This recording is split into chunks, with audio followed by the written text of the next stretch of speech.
Então, quem chegou agora na transmissão online, começaremos o primeiro painel da manhã, que o tema é Comunicação e ESG. Para isso, eu chamo, por favor, ao palco a Tamara Natali. Por favor, Tamara. Tamara já é nossa sócia nos diálogos, né? Acho que é a terceira ou quarta vez que ela participa e é sempre muito bom, sempre muito rico as partilhas, as provocações que ela faz para os nossos convidados. Um tema bastante provocativo, como a gente gosta, sustentabilidade corporativa em tempos de descrença, como manter o compromisso e impacto do ESG. Tamara Natali de Moraes, consultora de comunicação e sustentabilidade, com mais de 19 anos de experiência e pesquisadora e professora nas linhas de comunicação, consumo, sustentabilidade e estudos de futuros. Formada em Relações Públicas, pós-graduada em Gestão Estratégica de Marcas e com MBA em Gestão Estratégica de Sustentabilidade. Trabalhou por mais de 10 anos como executiva em grandes empresas nacionais e multinacionais e ocupou cargos estratégicos em agências de comunicação e marketing. Em sua jornada, busca parcerias de qualidade e com profundidade para a criação de processos de comunicação e impacto que transformem o mundo em um lugar melhor. Tá fácil, né? E eu te ajudo nisso. Todos nós vamos ajudar nisso. Chama também ao palco a Isa Tanaka. Por favor, Isa.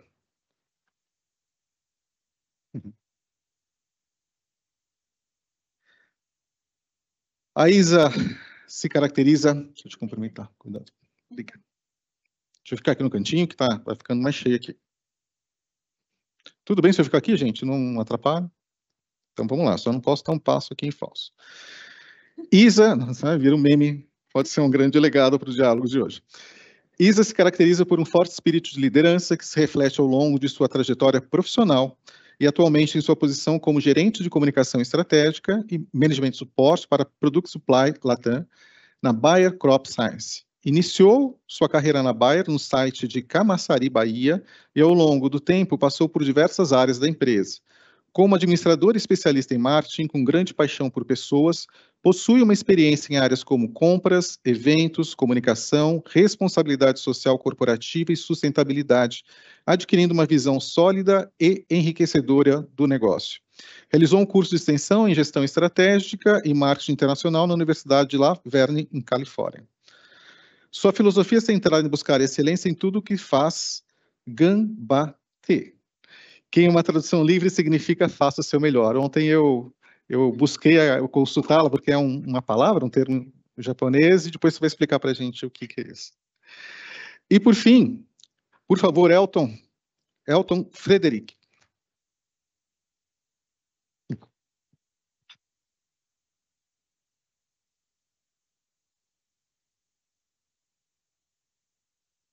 Vamos lá.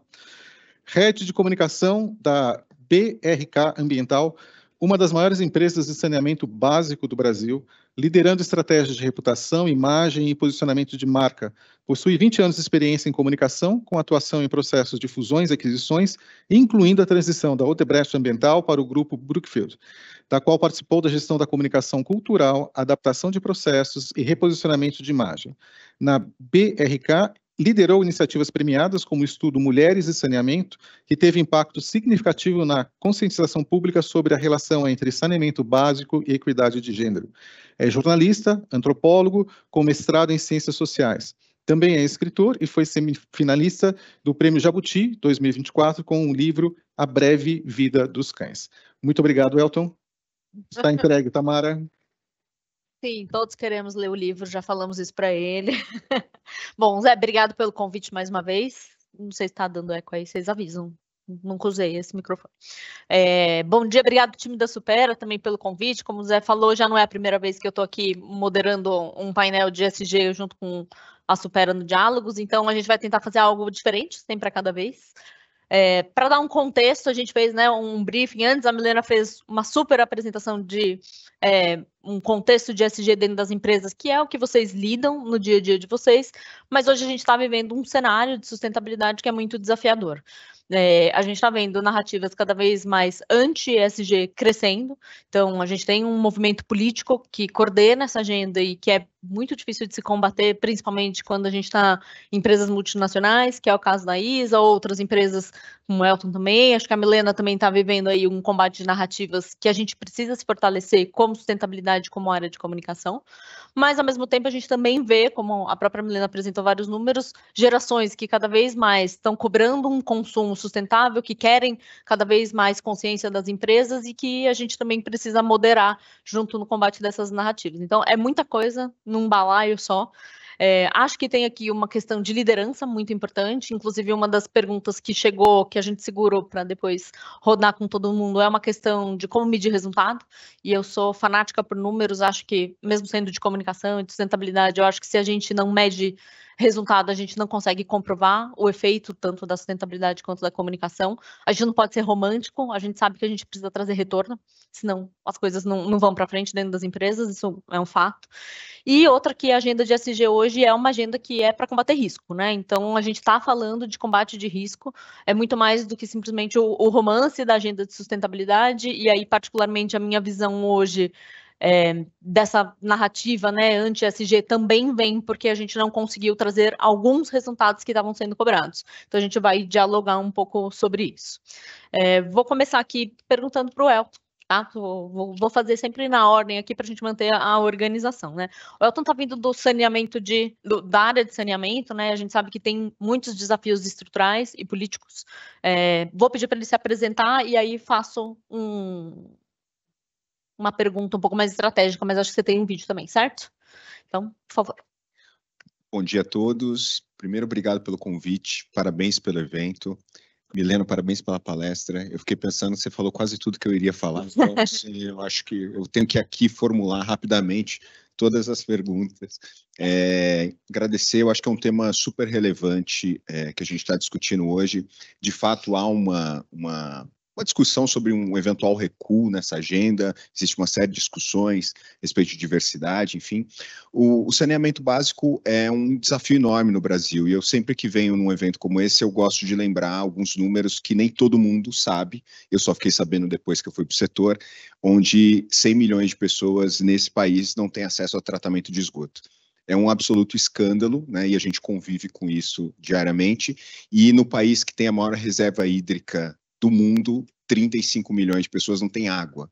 Então é um desafio enorme, é um desafio estrutural, é um desafio complexo e que afeta, em geral, os grupos que são sempre afetados. E eu acho que esse é um ponto mais fundamental. Eu estou nessa área há 11 anos, já vi muita coisa, tem muita coisa para fazer e a gente todo dia tem aprendido sobre isso. Bom, quer passar o vídeo?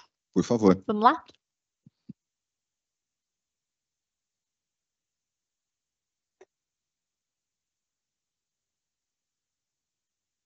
A educação é o caminho para transformar a realidade e é na escola que essa transformação começa, onde o futuro é moldado por pessoas dispostas a ensinar e a aprender. E também por tecnologias, internet rápida, aulas de programação e robótica. Estudar com todas essas possibilidades parece maravilhoso, não é mesmo?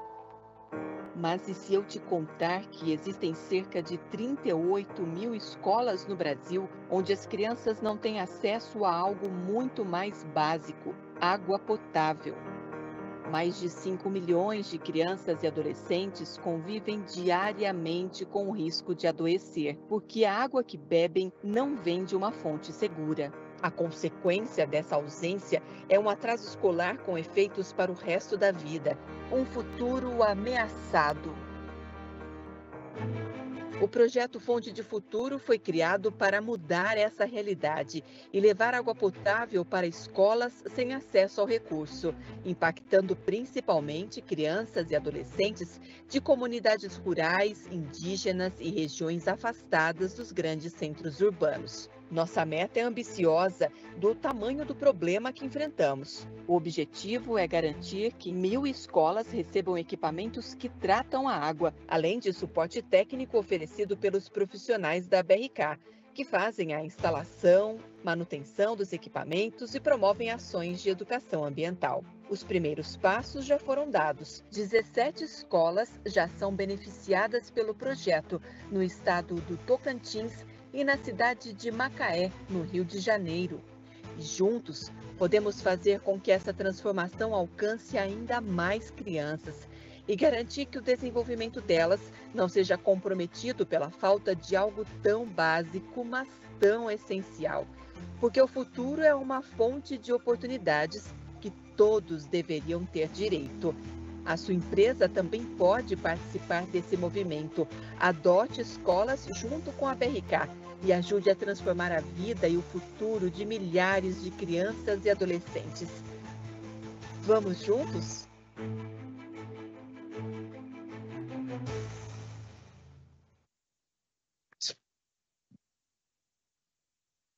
Esse é um dos projetos da BRK, um projeto que a gente tem estruturado recentemente, o Fonte de Futuro.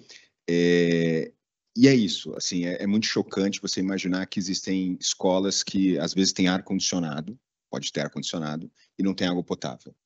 E não é só a falta de água, tem uma série de consequências relacionadas a isso, como a escola que tem que dispensar uma criança porque não tem água, o caminhão-pipa não entregou, e essa criança fica vagando pela cidade porque ela não tem para onde ir, porque os pais estão trabalhando. Então, tem uma cadeia de consequências que a gente sequer consegue imaginar. É isso. Deixa eu ver se eu tô ligada. Isa, vou pedir para você também se apresentar. A Isa, como o Zé já apresentou, vem da Bayer, está no setor de agro, que também temos seus desafios, a gente vai explorar um pouquinho, mas apresentar em vídeo, aí depois a gente entra nas perguntas. Obrigada. Bom dia, pessoal. Eu sou a Isa, estou na Bayer há 9 anos. É um desafio, né, a gente trabalhar a comunicação Latinoamérica. Nós trabalhamos hoje com 5 países na parte de product supply e manufatura. Então, é desde que a gente faz o produto no campo, na fábrica, até entregar para o cliente, tá? Para mais de 20 países.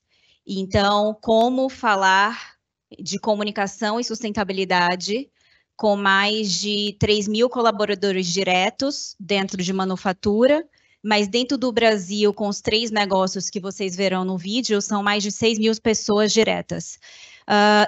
Claramente, tem empresas que têm muito mais colaboradores, mas a gente percebe também um desafio na comunicação com diferentes níveis. Então, eu vou também abordar um pouco como que a gente trabalha isso dentro da companhia, tá?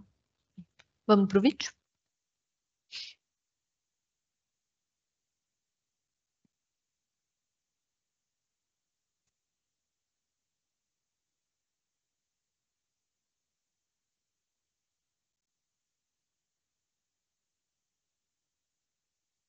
Não está indo? Sem problema. Não tem problema. Então, apresenta um pouquinho mais. Vamos. O que tinha de conteúdo. Pessoal, a Bayer é uma empresa multinacional centenária, né, que tem sede na Alemanha, e são mais de 80 países, mais de 90.000 colaboradores, e que tem 3 negócios. O negócio de farmacêutico, em que a gente pega a prescrição e vai no balcão da farmácia pedir um medicamento. São produtos que eu não posso aqui, por legislação, inclusive, falar os nomes, mas vocês conhecem muitos, principalmente na saúde feminina. O de autocuidado, que é aquele que a gente pega na gôndola, e que vocês conhecem o slogan, se é Bayer, Bom, muito obrigada. Tá funcionando. Aí a gente já fala um pouco de branding também. E Ebepantol, aspirina, que foi com o homem para a lua, Redoxon, Canastem, tantos outros famosos que nós temos. E a parte do agro, que pela marca Bayer, quando eu falo nas capitais, assim, nem todo mundo conhece tanto, né? Porque a gente pensa na Bayer, pensa em farmácia. Mas a Bayer é a maior empresa agrícola do mundo. E quando eu vou para o centro do Brasil, Uberlândia, Cuiabá, eu fiz uma palestra que eu falei, quem aqui sabe dos negócios da Bayer? E as pessoas só sabiam do agro. Eu falei, primeiro público. Então, é isso, é uma diversidade de clientes, diversidade de colaboradores, de conhecimento, de pessoas, de países, e a gente vai abordar um pouquinho isso mais hoje. Bem, Milena, vou dispensar a sua apresentação, porque já te conhecemos, sabemos tudo que você faz. Exato. Mas vou começar a pergunta contigo, porque aí a gente vem daí para cá. Então, né, você apresentou muito do que você faz, os desafios no sentido de estruturar a comunicação, mas como segmento, né? A gente está vivendo momentos de eventos climáticos extremos, a gente viu o Rio Grande do Sul como um grande caso aí, talvez o mais emblemático, mas não para, né? Cada vez mais a recorrência dessas questões, né? E isso tem aumentado muito o custo para as empresas em diversos segmentos. E aí eu queria que você contasse um pouco para a gente, né? Como que a Sompo está ajustando essa estratégia de riscos para continuar promovendo as soluções sustentáveis aí, ao mesmo tempo de manter a sua viabilidade financeira, que eu acho que é um grande desafio pensando no segmento de seguros, né? Bom, o que acontece, né? O setor de seguros, né? O seu nascer veio justamente da gente, vamos dizer assim, coletar dinheiro de muitos para pagar, né, os sinistros, as intercorrências de poucos, que a gente, na verdade, não quer que ocorram, né? E não por uma questão de ter que pagar, mas por uma questão de que a gente entende que, vamos dizer, a sustentabilidade do mundo depende que todo esse conjunto de fatores esteja bem engrenado e esteja indo bem. Assim, não tem muito, não é uma questão de inteligência mesmo, tá?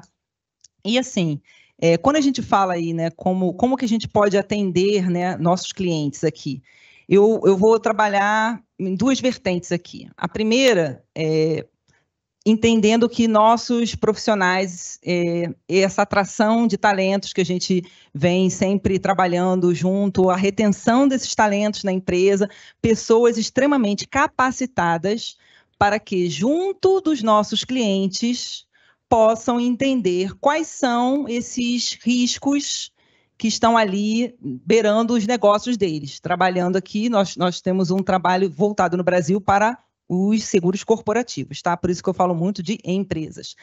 Mas, assim, entendendo justo o risk manager deles, né, dessas empresas, né, quais são esses riscos que estão ali intrínsecos ao negócio, aquela empresa.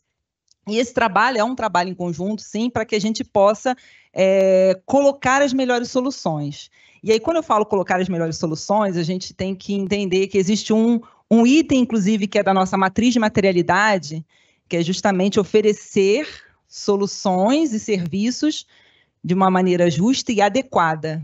Ou seja, a nossa preocupação é em entender de fato a necessidade do cliente para que ele não tenha, aí você trouxe uma questão de custo, né, para as empresas que vêm crescendo, para que ele não tenha custos adicionais àquilo que ele realmente precise.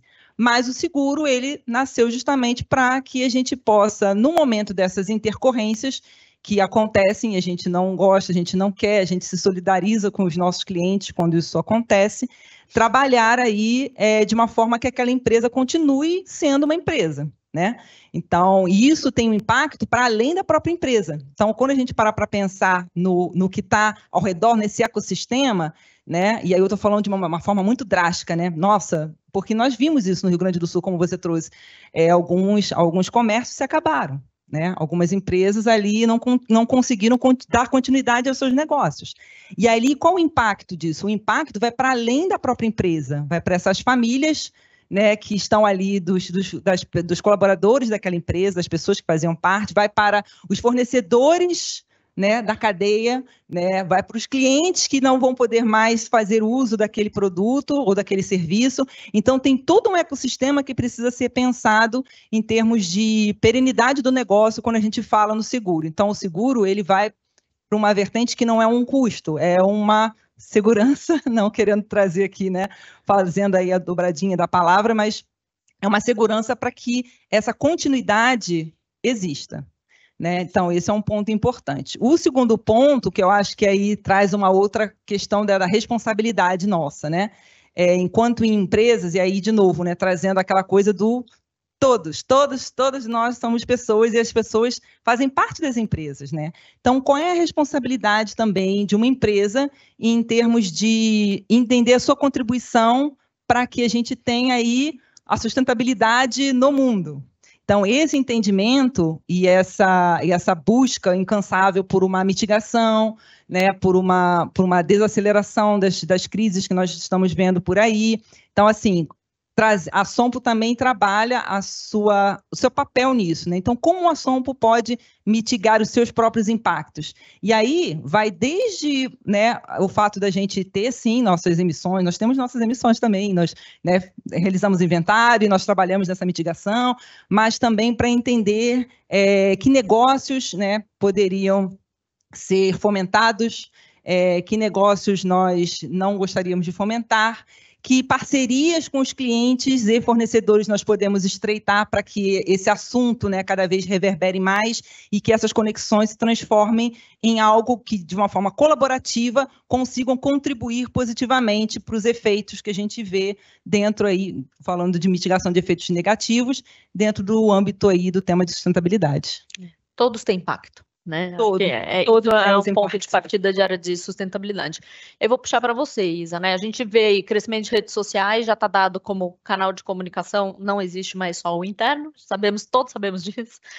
Mas eu queria que você contasse um pouco para a gente como que vocês vêm trabalhando essa questão de desinformação, polarização nas redes. Vocês estão no setor de agro, que é um setor que, né, fomenta bastante esse tipo de conversa, então queria que você explorasse um pouquinho aí a comunicação dentro das redes sociais e como que vocês também têm tratado essa questão de comunicação de base acessível. São dados científicos, mas que vocês precisam traduzir, né, para esse tipo de enquadramento. Eu vou começar de trás para frente da sua pergunta. Capturei o último científico. E aí, gente, eu não combinei com a Milena, mas o que ela trouxe ali, os passos ali, né? E ela trouxe também, a gente precisa fortalecer dentro para depois levar para fora. E para mim, o fora é rede social. Então, assim, primeiro de tudo, a Bayer é uma empresa de ciência, ponto. Nós falamos isso quando tem um slide de apresentação institucional, é a primeira frase. Bayer, empresa de ciência da vida. Então, tudo que nós fazemos é baseado na ciência, é uma das empresas que mais tem pessoas com PhD, doutorado no mundo, trabalhando numa empresa privada, inclusive no campo, agrônomo, pessoas, eu tenho, quantos anos você tem? 33, e você tem o quê? Pós-doutorado? Aí eu fico, tá bom, desculpa. Uma pessoa com essa capacitação trabalhou, inclusive, com a gente no nosso time de comunicação. Fazemos cross skills, né? Capacitações dentro das áreas. Então, assim, primeiro de tudo desde o global, falamos de ciência, e aí a consistência da estratégia que vai cascateando e nas ações. Então, nós somos signatários do Pacto Global da ONU, globalmente, no Brasil também. Temos compromissos públicos, se vocês entrarem aí, bayer.com, sustentabilidade, ou entrarem na parte do agro, tem lá todos os compromissos de sustentabilidade, e também tem, dentro do agro, pesquisas científicas que foram publicadas, pesquisas científicas feitas por colaboradores da Bayer, se eu não me engano, foi a primeira empresa que fez isso. São mais de 800 artigos científicos feitos dentro de casa e publicados para o mercado. Daí eu vou para o agro, que você disse é complicado, é complexo a gente explicar. Quando a gente fala de redes, né, e comunicação, nós trabalhamos o letramento interno primeiro. Então, né, desde a liderança para todos os colaboradores, tendo uma área específica falando sobre isso, tendo palestras em que todo mundo da companhia para falar, e em ações que nós sempre conectamos ali para ter essa consistência na comunicação. O último, para mim, é a rede social. E claro que nós temos uma equipe especializada que monitora as redes sociais, que também fazem, né, comunicações específicas, pensando na pauta ESG. E não só isso, nós trabalhamos com comunicação de liderança, no qual a gente treina a liderança executiva e também fazemos conteúdos para eles das redes sociais. Então, esse trabalho de informação baseado na ciência é feito assim. Vocês podem ver o Descomplica, que nós fizemos ano passado, são várias séries reuniões para falar de temas importantes. Um deles é ESG, em que a gente está aí no TikTok, no Instagram e LinkedIn. Cada um tem seu jeito, sua voz, seu tom, mas nós trazemos para literalmente descomplicar essa sustentabilidade e defender, sim, a ciência, tá bom? Excelente. Eu acredito cada vez mais nas estratégias de letramento, né? Seja letramento de sustentabilidade, letramento digital, midiático, é a minha linha de pesquisa no doutorado, então estamos super de acordo. Elton, você, né? Engajamento de stakeholder. Eu acho que hoje vocês estão num ecossistema que é muito complexo, que é o de saneamento, como você colocou. Existe um engajamento com políticas públicas e tal. Eu queria que você explorasse um pouco como que vocês estão mantendo, né, esse engajamento com stakeholders, principalmente externos, aqui para a gente sair um pouco também da comunicação interna, explorar outros campos, mas principalmente como que a comunicação está sendo o pivô aí desse processo. O saneamento ele tem algumas particularidades que eu acho que são interessantes, né? Acho que a maioria aqui, ou quase todo mundo, mora em São Paulo e, portanto, é cliente da Sabesp, que a empresa é a concessionária de água e esgoto daqui. Quem que segue a página da Sabesp nas redes sociais? Questões pessoais. Primeiro está materializado um dos desafios que eu tenho, né? O serviço que a gente oferece, né, água e esgoto, ele, em geral, a pessoa só vai lembrar que existe uma concessionária de água e esgoto quando ela tem um problema. Então, é uma empresa que, em geral, se relaciona com o cliente a partir do problema. Faltou água, tem um vazamento de esgoto, a sua conta veio num valor que você acha que não está adequado, aí você, existe uma empresa, no caso aqui em São Paulo, chamada Sabesp, que eu preciso falar com ela. Então, em geral, essa relação com o cliente, que é algo extremamente importante no nosso negócio, a gente já entendeu que a relação com o cliente precisa estar para além do serviço que eu ofereço. Ou seja, oferecer serviço de água e esgoto é uma obrigação, as pessoas, inclusive, pagam uma tarifa por isso. Então, não é a partir disso que a gente vai conseguir conquistar. É lógico que a excelência do serviço é fundamental, tudo isso, mas a relação, a construção de relacionamento precisa se dar para além do saneamento básico. Então, acho que essa é uma premissa fundamental do nosso negócio. E aí precisa lembrar que o saneamento também é um mercado regulado, né? Existem reguladores do setor, né? E diferentemente da energia elétrica, por exemplo, onde você tem um regulador nacional, o saneamento você tem dezenas de reguladores. Então, no extremo, você pode ter 2.000, 5.000 reguladores, porque o serviço ele é municipalizado. Então, o município é o titular do serviço. Então, a gente tem o cliente, a gente tem as agências de regulação, a gente tem a Câmara dos Vereadores, você imagina o que é uma Câmara de Vereador, que está ali acompanhando, fiscalizando, propondo leis que afetam o nosso serviço. Eu acho que o principal ponto aqui, especialmente porque a gente está falando com uma plateia formada essencialmente por comunicadores, é a capacidade que a empresa tem, primeiro, de ouvir, né, de ouvir todos esses interlocutores, então estabelecer canais de comunicação com todos esses interlocutores e, mais do que isso, ela ser capaz de adaptar a sua linguagem para falar com cada um deles. Na BRK, a área de comunicação, ela está numa vice-presidência que reúne jurídico, contencioso, compliance, relações institucionais, uma série de áreas, porque no final do dia a gente está entendendo que tudo isso é imagem também, tudo isso é relacionamento. Então, a gente estabelece canais de comunicação e interlocução com esses públicos e busca adaptar nossa linguagem, é mais do que canal, mas eu acho que é a própria linguagem que a gente usa para dialogar com eles, e são diálogos complexos, são diálogos sempre desafiadores, porque é um serviço essencial que chega na casa de todo mundo. E eu acho que o risco que a gente tenta evitar ao máximo, e aí como profissional de comunicação e como responsável por essa área, é aquele cacoete que nós, em geral, temos, que é a gente falar com outro comunicador. Ou a gente produzir ações de comunicação, campanhas, diálogos, tendo como tipo ideal o meu colega de profissão. E essa é uma coisa que a gente tem tentado mudar no nosso mercado, pelo menos, que é eu preciso aprender a falar o que as pessoas querem ouvir, evidentemente, e preciso ouvi-las, né? Então por exemplo, vira e mexe, a gente vai numa loja da BRK numa cidade do interior e mostra uma campanha de comunicação que foi feita lá por um criativo. né? Em geral, a gente acha que a criatividade é o principal elemento da comunicação. E aí o cara, assim, ou a mulher, a pessoa que está ali na loja sendo atendida, ela aponta um monte de coisas que nem passou pela nossa cabeça. Pô, você está falando de consumo consciente, você está colocando um lago. O lago me parece abundância, não faz sentido. Para mim, você tem que colocar uma coisa de proibido. Tipo, então, assim, mas é com essa pessoa que eu quero conversar, né? O criativo é importante, ele nos ajuda enormemente, mas é a população que eu quero ouvir. Eu quero que ela me diga o que ela está reconhecendo na minha comunicação. É o presidente da agência reguladora que eu preciso ouvir para entender quais são os desafios. É o vereador que eu preciso ouvir para entender o que ele está entendendo, quais são as necessidades do bairro. Então, eu acho que é fundamental, resumindo, sintetizando, a nossa capacidade de estar aberto para ouvir e adaptação de linguagem. Eu acho que esse é um ponto fundamental. Legal. Até porque a gente está vivendo uma crise de criatividade, né? Ninguém mais é criativo, ou poucos são. Então, acho que tem um ponto aí que a gente poderia explorar também, mas não é o caso agora. Milena, vou voltar para ti, né? E pegando um gancho também já com o que o Elton estava falando nessa questão de criar confiança, gerar confiança, né? Você falou um pouquinho de reputação na sua palestra, e setor de seguros acho que depende muito, né?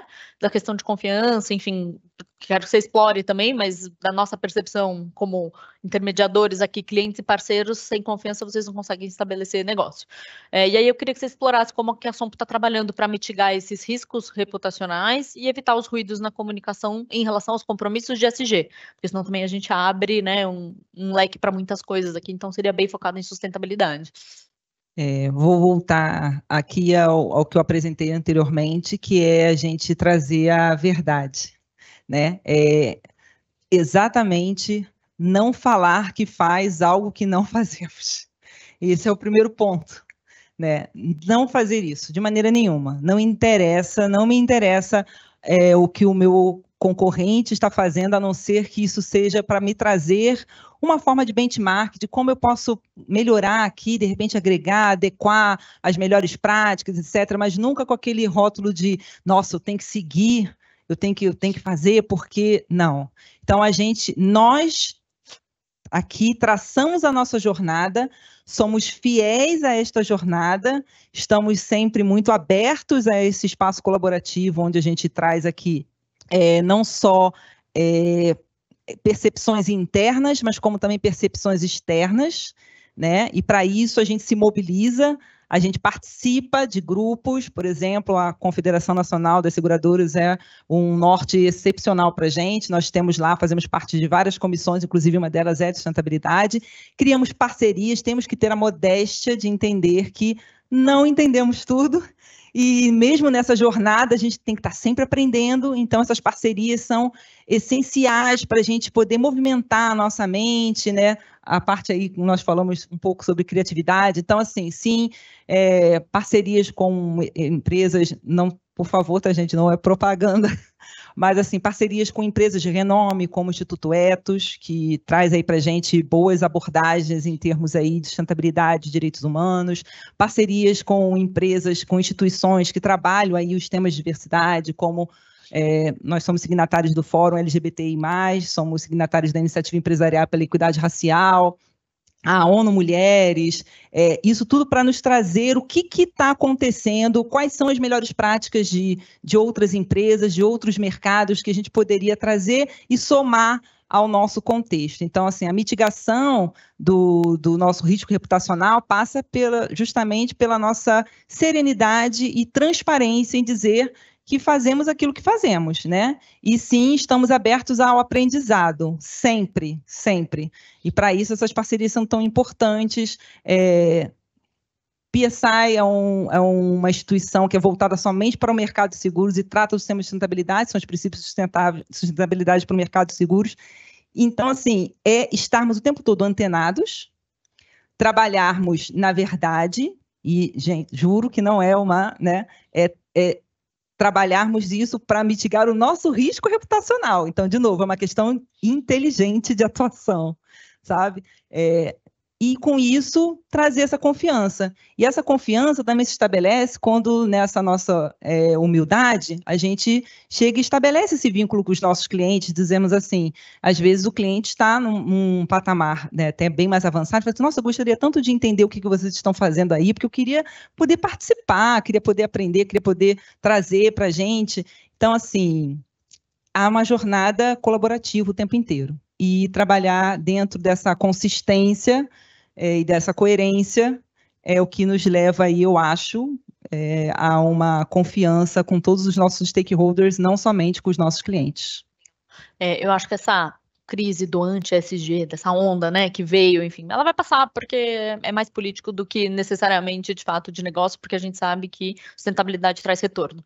E aí já vou emendar, tem a questão da confiança, mas ciclos de negócios são curtos porque precisam apresentar resultados, né? E aí a pergunta para isso. E os ciclos de sustentabilidade dos projetos de ESG, eles precisam de um longo prazo, talvez um médio e longo prazo para trazer retorno. E aí, nesse sentido, essas estratégias elas precisam ser comunicadas e sustentadas, né, ao longo do tempo, para que ali a companhia inteira consiga entender que não é um ciclo rápido e que talvez esse retorno ele vai demorar, mas ele vai chegar.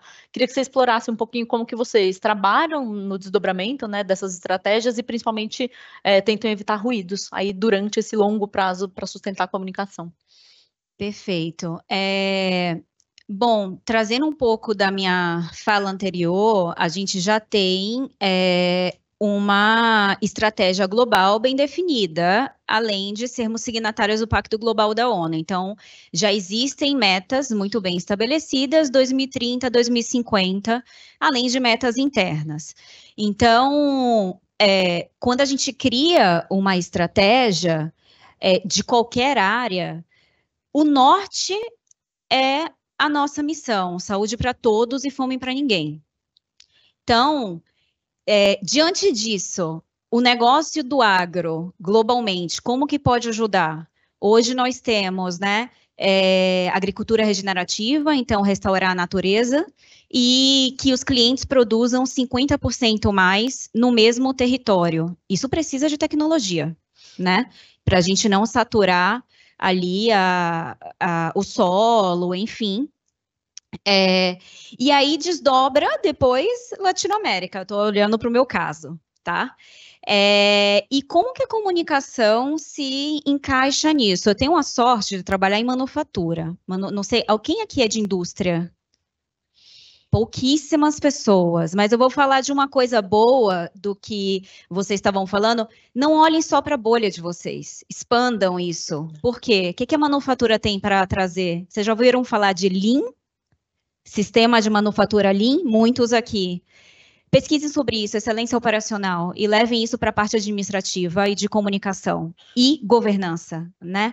Então, ciclos de governança, a gente tem uma área específica só para isso, mas quando vocês olham aqui meu cargo, está escrito comunicação e management de suporte.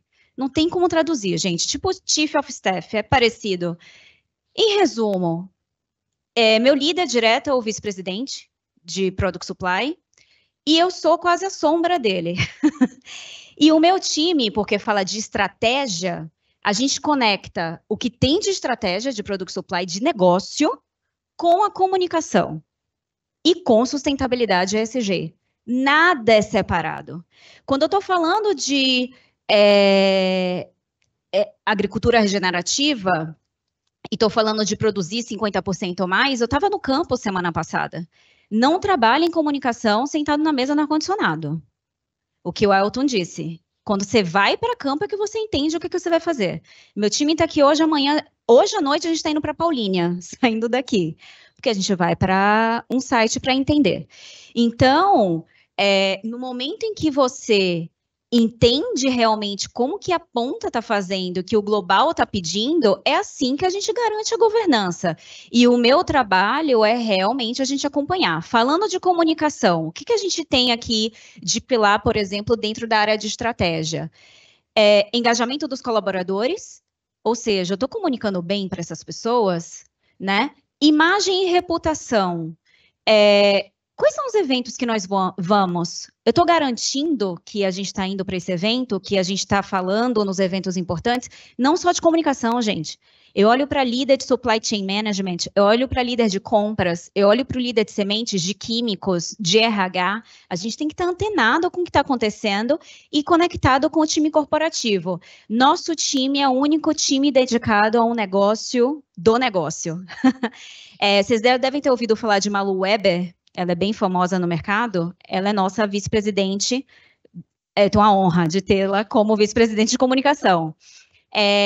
Mas eu não respondo para ela, porque eu estou dentro de um negócio que corresponde a 50% da Bayer.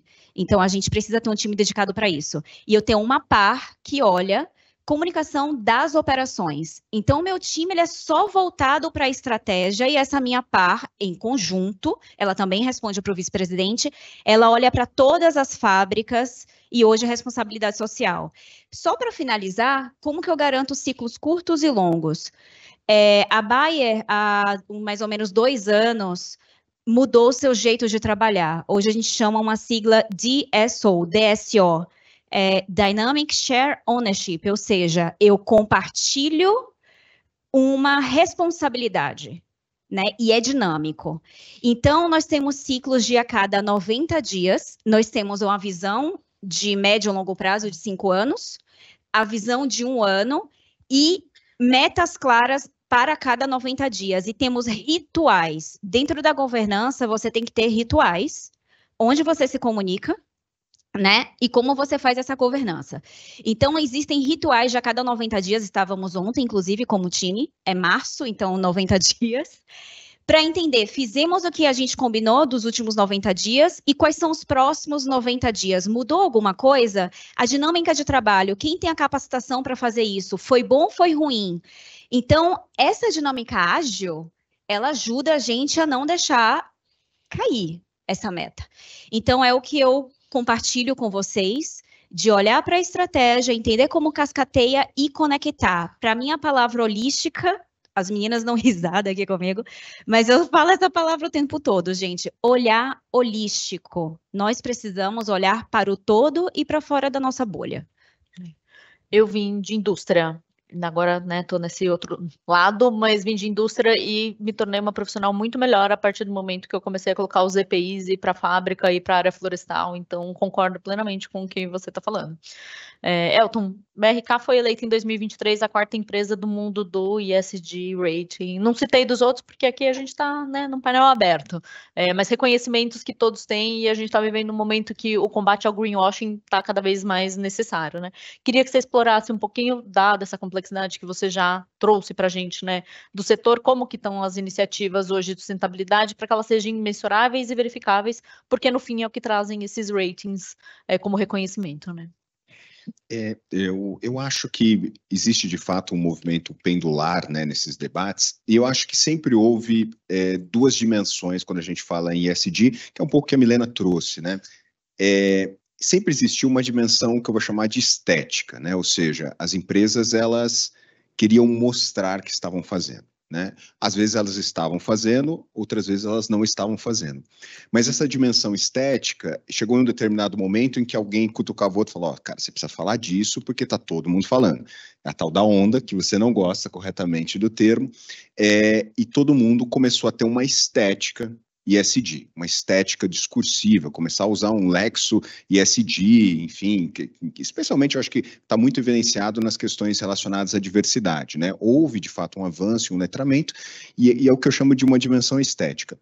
Mas existe também a dimensão ética, né? Que é a dimensão prática da coisa. Algumas empresas nem usavam tanto a dimensão estética, mas elas tinham eticamente um compromisso assumido de realizar, de entender que elas estavam localizadas em uma determinada cidade e que elas tinham um papel e uma responsabilidade social, independentemente dos ganhos reputacionais que isso poderia gerar.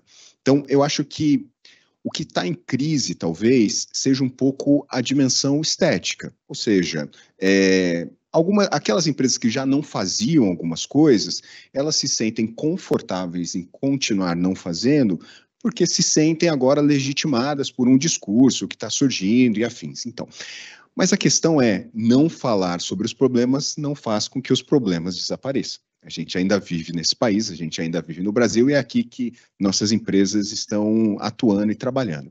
Então, eu acho que existe, de fato, uma crise, que também é uma crise discursiva, eu acho que em grande medida, e o que a gente precisa fazer, na minha opinião, é voltar a contar histórias. Parece ser uma coisa muito clichê, uma coisa muito básica, mas eu acho que a gente precisa tangibilizar essas coisas. A gente precisa dar rosto para as histórias que a gente conta, a gente precisa fazer com que as pessoas se conectem com essa causa, sim, através de números, através de indicadores que são fundamentais, a gente tem uma prestação de conta a fazer, mas é quando a gente começa a nomear as pessoas que são impactadas por isso. Então, eu acho que a BRK tem esse compromisso de... A gente tem uma questão que os nossos funcionários, por exemplo, eles são funcionários BRK, eles são clientes da BRK, suas famílias, e eles são moradores da cidade. Então, eles, por si só, já são um excelente indicador das necessidades do que a cidade efetivamente precisa. Então, a gente, de fato, tem alguns projetos de gaveta, enfim, mas todos eles têm uma firme conexão com a necessidade daquela localidade. O Fonte de Futuro, que eu mostrei aqui, é um exemplo. Pô, a gente tem um número, a gente sabe, a gente conseguiu mapear quantas escolas no Brasil não tem água potável, não oferece água potável para a criança. Que é um problema que, assim, a gente vai dormir sem saber que existe. Não sabia. Então, a gente vai lá, mensura, entende, busca umas tecnologias, procura parceiros que podem nos ajudar. Aliás, fica a dica, quem quiser adotar escola, empresas aí, vai ser ótimo. Mas a gente precisa tangibilizar e eu preciso mostrar quem são as pessoas que estão sendo beneficiadas, porque não é sobre a BRK, é sobre essas pessoas. Então, deixar de falar sobre esses problemas não vai fazer com que os problemas desapareçam, a gente continua vivendo aqui com os desafios estruturais que esse país tem. Então, eu acho que, para sintetizar, é dar rosto, humanizar, contar essas histórias. Minha percepção é que sim, a gente vive uma crise narrativa muito mais do que uma crise de fato de ética, como eu gostei muito das duas dimensões, como você colocou. Eu vou passar aqui as perguntas que estão chegando no chat para a gente explorar esses últimos minutos aqui, também respondendo o pessoal que está online. Eu não sei se foi alguém aqui da plateia, mas tem uma pergunta aqui, a gente não combinou antes, mas quero que vocês improvisem. Então, a pergunta chegou por uma pessoa anônima, não quis se identificar, mas veio assim: como trabalhar a descrença da equipe em relação à sustentabilidade e como trazer a importância do tema para o dia a dia de todos? Então, acho que é descrença e como que traz isso para o dia a dia. Vamos fazer de lá para cá. De lá daqui minha pessoa mesmo? Eu trouxe muito essa questão do propósito, né? E isso eu acho que tem muito a ver, né? Quando a gente linka, de repente, trazer esse mote, né? Linkar essa palavra de propósito, fazer com que as pessoas e aí percebam, né? Que né? Eu fico batendo muito nessa tecla porque é isso, né? Que todos têm a sua parcela de contribuição, todos têm a sua parcela de responsabilidade, que a gente não está trabalhando aqui em prol, né, só vamos dizer assim, do blá blá blá, do etéreo, não é mais etéreo, já é concreto, já temos fatos e dados que nos trazem como bem foi trazido aqui pelo Elton, gente, trabalhar com aquilo que existe, né? Olha, está acontecendo isso, tem todos esses problemas acontecendo, porque não falar sobre eles não vai fazer com que eles desapareçam. Adorei essa fala, Elton, agora eu vou passar a utilizar. Vou me apropriar. E assim, para a equipe estar motivada, a gente entender que assim, vai além do dia a dia, né? Vai pelo propósito. E aí, eu escuto muito isso, felizmente, as pessoas daqui da Sompo falarem para mim que quando eu estou, assim, comunicando coisas para elas, quando eu participo, quando eu faço palestras, eu tenho uma coisa, assim, de brilho, de energia, e é isso que a gente passa, né? Quando a gente tem essa verdade dentro da gente, quando a gente tem esse propósito, a gente passa e a intenção é contagiar positivamente outras pessoas. Então, eu iria muito pela vertente gente, olha só, o mundo precisa da gente, sabe? Mesmo tendo palavras que sejam parecidas mais com coisas etéreas, já existe a concretude daquilo que está acontecendo para que a gente possa trabalhar essas mentes e manter a nossa equipe sempre motivada. Por mais que os burburinhos, por mais que o cenário esteja cético, gosto de olhar o copo meio cheio, falei isso com o José hoje cedo, e que temos uma regressão que, se vocês pararem para pensar, não está sendo essa regressão toda. Claro que a gente se sente muito assim, impactado, porque qualquer regressão dentro de um tema que já é difícil é ruim, mas não é isso tudo, gente, não é isso tudo mesmo, e eu escuto muito e quero muito pensar nas oportunidades que temos dentro desse cenário. Como é que a gente pode atacar, então, esses gaps, esses buracos que essas empresas, de repente, ou essas pessoas estão deixando? Como que a gente pode avançar nisso? Vamos pensar positivo, vamos pensar para frente, vamos pensar nesses dados, nos fatos, trazer à mesa o que está sendo de ganho, gerado em cima do tema, quando a gente trabalha com afinco. Eu iria pelo propósito mesmo. Olha, além do propósito, eu vou também por dados e números, assim, eu vou falar, tem um time que pode estar desengajado, mas talvez uma alta liderança também, que trabalhou e agora fala, não sei se é o que Elton disse, né? Mas fatos e dados. Olha, globalmente, igual o que o Zé mostrou, as capas de revista aqui, hoje são esses temas que estão rodando. Globalmente, temos sim essa meta. Não precisamos fazer tudo, eu acho que a gente também tem que ter essa noção. Cada um tem que fazer o que lhe compete. Quem é de compras precisa fazer tudo? Não. Vai trabalhar com fornecedores. O que eu posso fazer em compras? Trabalhar com pequenos fornecedores, trabalhar com fomento, gerar dinheiro na região, enfim. O que a pessoa de logística pode fazer? Caminhões sustentáveis, logística, menos rotas, etc. e tal.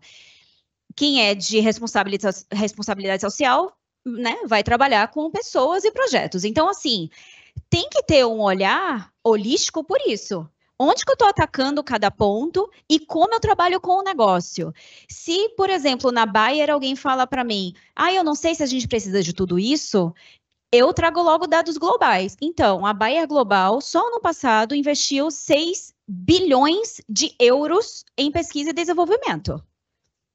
Eu acho que a companhia está olhando para isso. E quando a gente fala sustentabilidade, eu já tenho um negócio do Abraça Árvore, eu já falo logo, eu estou falando de sustentabilidade do negócio. Vocês têm, a maioria que eu trabalho, tem em média 20 anos de casa. Eu falo, eu estou 9, eu estou querendo chegar lá também. Daqui a pouco vocês se aposentam, eu estou olhando para o futuro. Então, assim, a gente tem que trabalhar com realidades e com números e trazer business, negócio. Quando, por exemplo, a gente fala de mudança climática, o que aconteceu no Rio Grande do Sul, ou a queimada na Amazônia, a empresa não tem site lá no norte. Mas a fumaça que desceu para o Sudeste, gente, atrapalhou pouco, mas atrapalhou sim, o milho a se desenvolver, que é o que a gente faz. O que eu estou fazendo como empresa para me chegar a isso? Porque atrapalha no meu negócio, atrapalha no meu lucro, no meu market share. A minha conversa vai por aí, tá?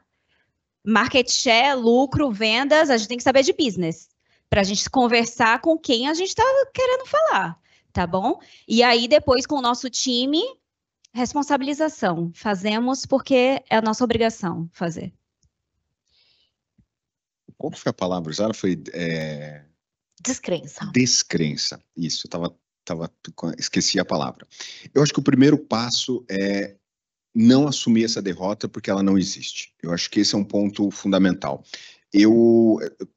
Evidentemente, eu estou olhando de um ponto de vista específico, que é da BRK, a Isa, Milena, a gente olha nossos micro-universos e não dá para a gente ter uma visão geral.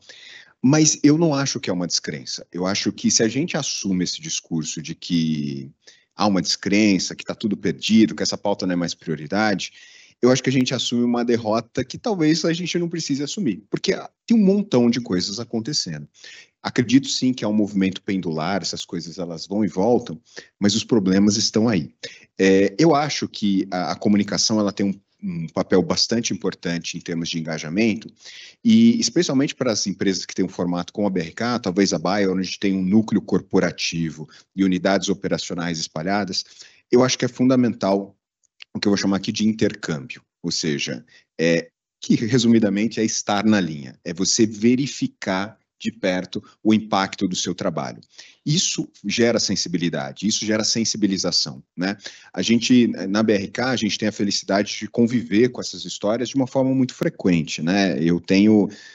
São coisas, assim, impensáveis, mas em Alagoas, por exemplo, a gente contou uma história, conheceu essa história de um homem de 36 anos que pela primeira vez na sua vida tomou um banho de chuveiro.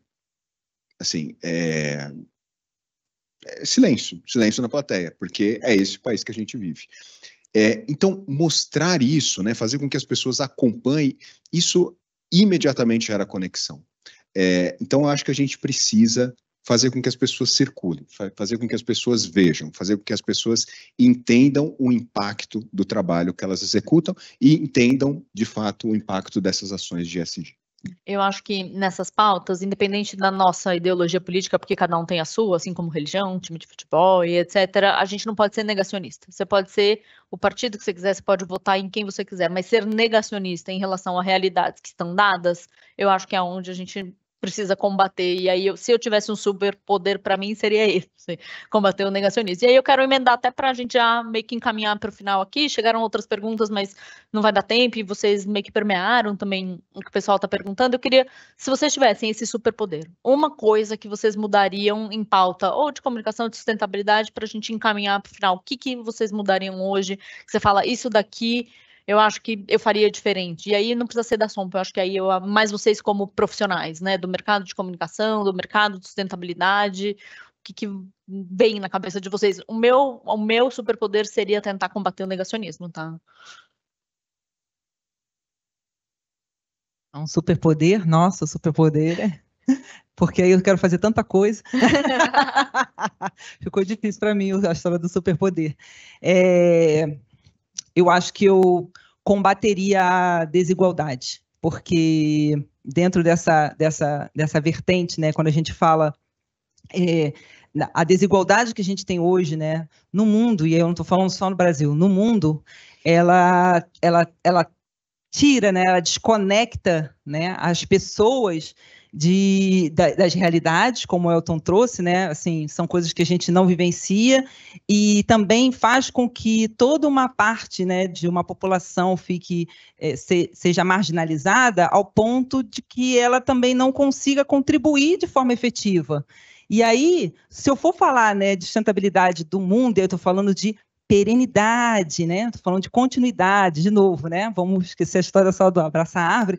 Perenidade do mundo. O mundo, para ele ter continuidade, ele precisa ser cada vez mais absorvido pelas pessoas que estão aqui. Então, as pessoas precisam contribuir, elas precisam ter empregos, precisam viver decentemente, elas precisam impactar positivamente outras pessoas.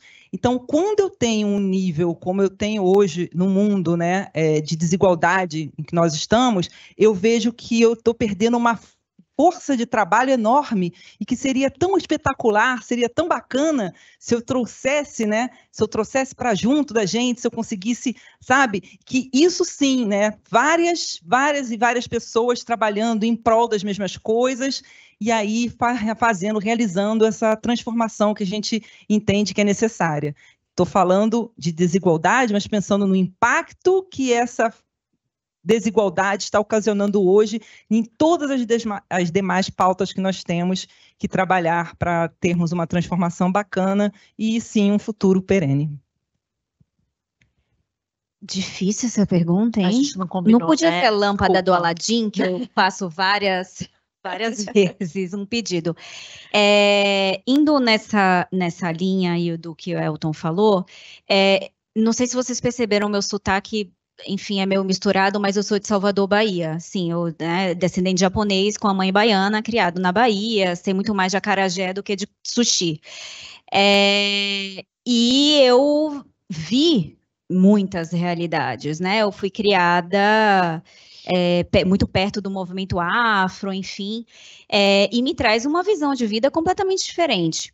E então a minha palavra, ela não é uma palavra, que as pessoas consigam ver o outro, né? Que consigam se colocar no lugar do outro como é mais do que empatia. Talvez até viver um pouco, ver essa realidade, né? A gente tem fábrica em Petrolina, lá também a gente trabalhava com água nas escolas. Detalhe que algumas não têm banheiro também, tá, gente? Só para vocês saberem. Ou, por exemplo, você passar um dia de racismo, né? Eu já passei isso fora do Brasil, xenofobia. Um mês inteiro parada pela polícia. E eu falei, poxa, que bom que eu vou voltar para o meu país. Mas e as pessoas negras que moram no nosso país, que são perseguidas todos os dias? Como que faz? Quer ir embora? Vai para onde? Então, é se colocar no lugar do outro e a gente ver realmente a realidade. E dentro das empresas também, eu sei que tem que fechar, mas só uma coisa, a gente vai crescendo na carreira e a gente vai colocando, a gente teve trainee só para pessoas negras, enfim, a gente sabe que a maioria está num nível social mais baixo, infelizmente, por conta da história do nosso país. E aí a gente tem políticas de cartão, essa pessoa não viaja muito, então ela não vai ganhar um cartão corporativo, vai usar no cartão dela. Querido, essa pessoa nunca pegou um avião na vida, vocês têm noção? Ela não tem limite no cartão para pagar. Então, perguntem, questionem o porquê, e mudar a política. A gente que tem o poder da caneta na mão é para mudar e questionar. É isso que eu deixo para vocês.